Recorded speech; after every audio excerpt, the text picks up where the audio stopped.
3 दिसंबर को जैसे जैसे चुनाव के परिणाम आने शुरू हुए, उसी तरह से कांग्रेस में खलबली मचनी शुरू हो गई।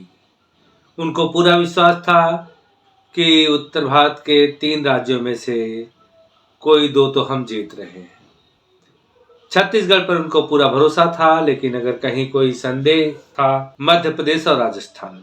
लेकिन न राजस्थान मिला, न मध्य प्रदेश मिला और छत्तीसगढ़ भी हाथ से चला गया। इसके पहले एक मैच का आयोजन हो रहा था छत्तीसगढ़ में, क्योंकि वहां कांग्रेस की सरकार आना कंफर्म माना जा रहा। तो अपने ढहते हुए किले को देख करके मल्लिकार्जुन खड़गे ने आनन फानन में 6 तारीख को इंडिया अलायंस की बैठक बुला ली। तो बैठक बुलाया तो फिर कैंसिल क्यों कर दी? अभी तक पोस्टपोन किया गया है। इसके पीछे की कहानी क्या है? नमस्कार, आप देख रहे हैं अपनी बात अनिल। इन चुनाव परिणामों में आपने देख लिया है कि राहुल गांधी को लॉन्च करने के चक्कर में गांधी परिवार ने कांग्रेस को कहां तक पहुंचा दिया है। लोग कह रहे हैं कि मल्लिकार्जुन खड़गे की बेइज्जती हो गई। क्यों हो गई बेइज्जती, बताऊंगा। वीडियो को लाइक कर दीजिए, शेयर कर दीजिए और चैनल को सब्सक्राइब कर दीजिए यदि अभी तक नहीं किया है तो।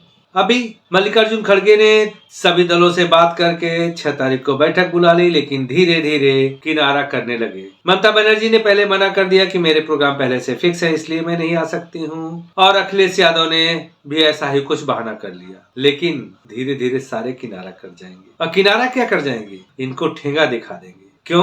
कि जैसे समाजवादी पार्टी को मध्य प्रदेश में कांग्रेस ने ठेंगा दिखाया, तो अब तो वो भी ठेंगा दिखाएंगे ना। ठेंगा तो उनके पास भी है, केवल इन्हीं के पास तो है नहीं। जब ये देख रहे थे कि मैं मजबूत हो सकता हूँ तो ड्राइविंग सीट पर बैठना चाहते थे, लेकिन अपनी कमजोरी को भांपते हुए मल्लिकार्जुन खड़गे को चिंता सताई कि अब राहुल बाबा कैसे लॉन्च करेंगे। तो शायद सोनिया जी ने कहा होगा। क्यों? कि खड़गे जी भी इलेक्टेड हैं, लेकिन एक तरह से सिलेक्टेड है। मनमोहन सिंह खड़गे जी में बस इतना अंतर है कि मनमोहन सिंह हर काम पूछ करके करते थे, लेकिन खड़गे जी भी काम करते हैं, लेकिन अपनी सलाह देने का दुस्साहस भी कभी कभी कर जाते हैं। लेकिन वही कि अगर कह दिया जाता है कि नहीं ये करना है तो वही होता है। और कभी कभी पुराने आदमी हैं तो उनकी बातों को मान भी लेते हैं। और यह अलायंस खतरे में क्यों है? कि जो नॉन हिंदी भाषी राजनीतिक दल हैं वो सोचते थे कि कांग्रेस उत्तर भारत में है, हम दक्षिण भारत में हैं, कुछ वोट यहाँ काटती है, कुछ दूसरे दल काटते हैं, इसलिए वहां पर कांग्रेस को सीट मिल जाएगी और हम कांग्रेस का हिस्सा लेकर के दोनों मिल करके कुछ सीटें मिल जाती है तो मोदी का पत्ता साफ कर सकते हैं। लेकिन यही वो गच्चा खा गए कि स्मृति ईरानी ने पहले राहुल का पत्ता साफ किया तो दक्षिण की तरफ भाग गए।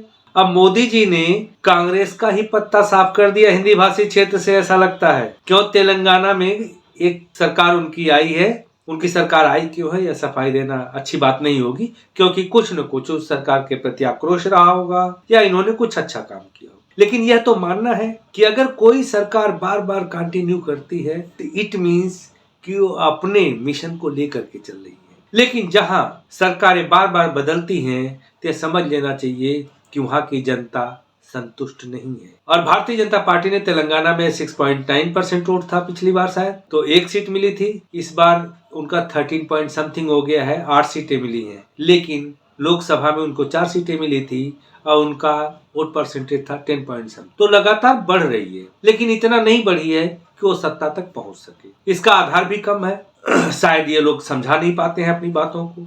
लेकिन फिलहाल मैं कांग्रेस की बात कर रहा हूं जो इंडिया अलायंस की बैठक थी। तो अब अगर साउथ में जा रहे हो तो कौन ऐसा आदमी है जो अपनी थाली परोस करके दूसरे को देगा? क्योंकि यहाँ सारे दल राजनीति करने आए हैं, कोई धर्म करने नहीं आया है, कोई परोपकार करने नहीं आया है, सब अपनी राजनीति करने आए। और उसी में एक दूसरा दल उभरता हुआ आम आदमी पार्टी, केजरीवाल। अब केजरीवाल को पलीता लगा हुआ है जेल जाने का। अभी रेफरेंडम चल रहा है लोगों से कि 90% शायद लोग कह रहे हैं कि जेल से, अरे भैया जाओगे पूछो तो 100 होना चाहिए, 90 क्यों रहा है? ये जा वहीं रहे हैं जहां इनके लोग हैं, लेकिन इनके लोगों में से 10% कह रहे हैं कि नहीं चलानी। अब नैतिकता के लिए कह रहे हैं, क्यों कर रहे हैं? तो ऐसा कर क्यों रहे हो? तो इन दोनों दलों की हालत खराब है जो ड्राइविंग सीट पर बैठना चाहते थे, लेकिन अभी नहीं कर पा रहे हैं। तो इसी तरह से अब ड्राइविंग सीट पे क्षेत्रीय दल आ गए। तो जो नखरे आपने दिखाए थे अब वो नखरे वो भी दिखाएंगे। इस वजह से बड़ा मुश्किल है कि कांग्रेस सबके आगे गिड़गिड़ाती रहे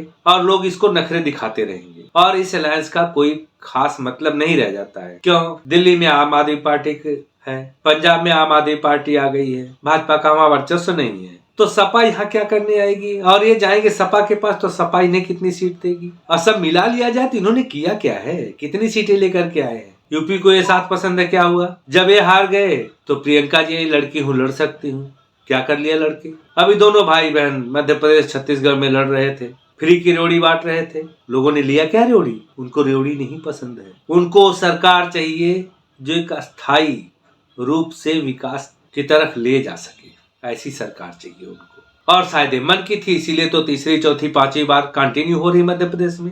और ये बहुत बड़ी चूक हुई है, कांग्रेस के आंतरिक लड़ाई की वजह से बहुत बड़ी चूक हुई। राजस्थान में भी इस बार अगर मुख्यमंत्री चुनने के बाद पता चलेगा 1-2 महीने के बाद कि शायद राजस्थान का रिवाज भी बदल जाए। अब कोई दल इनके साथ आने वाला नहीं है, लेकिन आना पड़ेगा, मजबूरी सबकी है कि मोदी इस बार 400 के ऊपर जाने वाले हैं। इनको बहुमत की नहीं, अब अस्तित्व की लड़ाई है। कांग्रेसिया देखे कि उत्तर भारत में इसको रहना है कि नहीं रहना है। और बहुत बड़ी विडंबना है कि अगर कांग्रेस सनातन की तरफ जाती है तो दक्षिण भारत लूज करती है, जहां उसकी पैठ बन रही है, और दक्षिण भारत जाती है तो उत्तर भारत तो जा ही रहा है। उत्तर भारत वाले समझ चुके हैं कि ये जो कुछ जनेऊ ऊपर से पहने कहीं से पहने है इनका। तो आप लोग वीडियो को लाइक कर चुके होंगे, शेयर कर चुके होंगे, अगर नहीं किया है तो कर दीजिएगा। अभी के लिए इतना ही, मिलेंगे फिर अगली वीडियो में, तब तक के लिए नमस्कार जी।